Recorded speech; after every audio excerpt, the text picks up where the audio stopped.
एक शराबी का दो बेटा था। दोनों बेटे रोज अपने पापा को दारू पीते हुए देखते थे। जहां बाप रोज रोज दारू पीता है तो बेटा उससे और क्या सीखेगा। बड़ा बेटा सोचता था मेरा बाप कितना मस्त रहता है, शाम को दारू पीने के बाद उसे कोई टेंशन ही नहीं।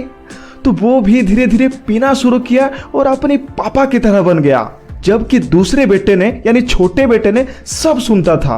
घर वाले और पड़ोसी के लोग उसके पापा को कितना कुछ बोल रहे थे। तो उसने ये सोचा कि मैं तो पापा की तरह कभी नहीं बनूंगा।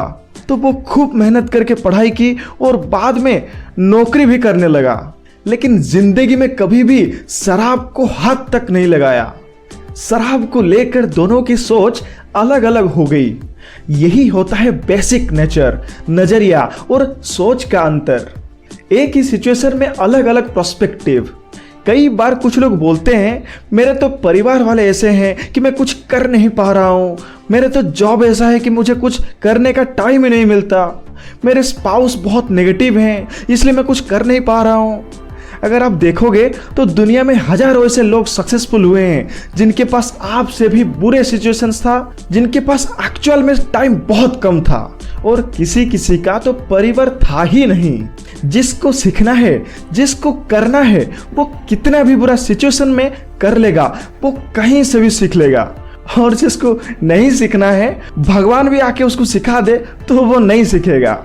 आज इस वीडियो में एक बहुत ही खूबसूरत कहानी जो इसी टॉपिक पे है। So let's start.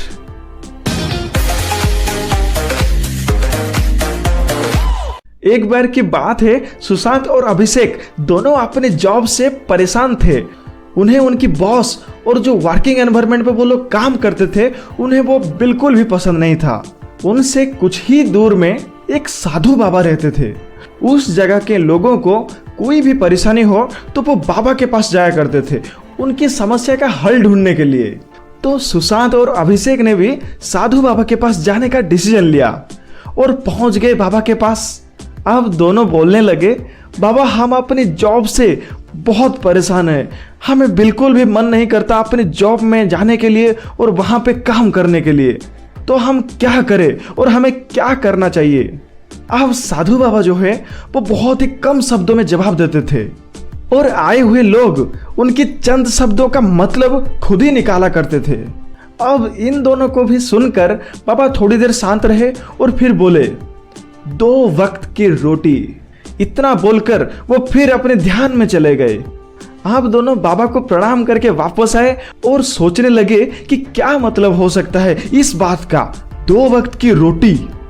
अभिषेक बोला, मुझे लगता है बाबा हमें ये बताना चाह रहे हैं सिर्फ 2 वक्त की रोटी ही तो है जो हमें इस जॉब से मिल रहा है, उसके लिए हमें यहाँ रहकर परेशान होना जरूरी नहीं है, मैं तो जॉब छोड़ रहा हूँ। सुशांत बोला, नहीं भाई, साधु बाबा ने बोला था 2 वक्त की रोटी। मुझे लगता है वो हमें ये बताना चाह रहे हैं कि अभी सिर्फ हम अपने जॉब से सिर्फ 2 वक्त की रोटी के बारे में सोचकर ही काम कर रहे हैं, इसीलिए हमें इतना परेशानी हो रही है। जब हम इससे ऊपर उठ जाएंगे तो शायद परेशानी नहीं होगी। तो अगले दिन अभिषेक ने जाकर अपनी रेजिग्नेशन दे दिया और अपने गांव जाके खेती करने शुरू कर दी। क्योंकि वो पढ़ा लिखा था तो उसने बाकी किसानों से थोड़ा बेहतर तरीके से सब चीजों को समझ के काम करना शुरू किया और बीज से लेकर पेस्टिसाइड्स सब जाकर शहर से लाता था। तो कुछ ही दिनों में वो बहुत अच्छा खासा पैसे कमाने लगा। उसकी कमाई दिन ब दिन दुगनी होती गई। उसे लोग भी जानने लगे एक किसान के एक्सपर्ट की तरह। इधर सुशांत ने अपनी जॉब पे खूब मेहनत करने लगा और उसकी प्रमोशन भी होती गई। कुछ सालों के बाद सुशांत उस कंपनी के मैनेजर बन गया था। अब एक दिन दोनों की मुलाकात हुई तो दोनों ही सक्सेसफुल दिख रहे थे, लेकिन दोनों कंफ्यूज थे कि किसका रास्ता सही था। तो अभिषेक बोला कि चलना भाई, आज फिर से जाकर साधु बाबा से पूछ के आते हैं कि उस दिन जो साधु बाबा हमें 2 वक्त की रोटी के बारे में बताए थे तो उसका एक्चुअल मतलब क्या था और कौन सा रास्ता सही है, तुम्हारा रास्ता या फिर मेरा रास्ता। तो दोनों आकर बाबा को पूछने लगे कि बाबा एक्चुअल में कौन सा रास्ता सही है।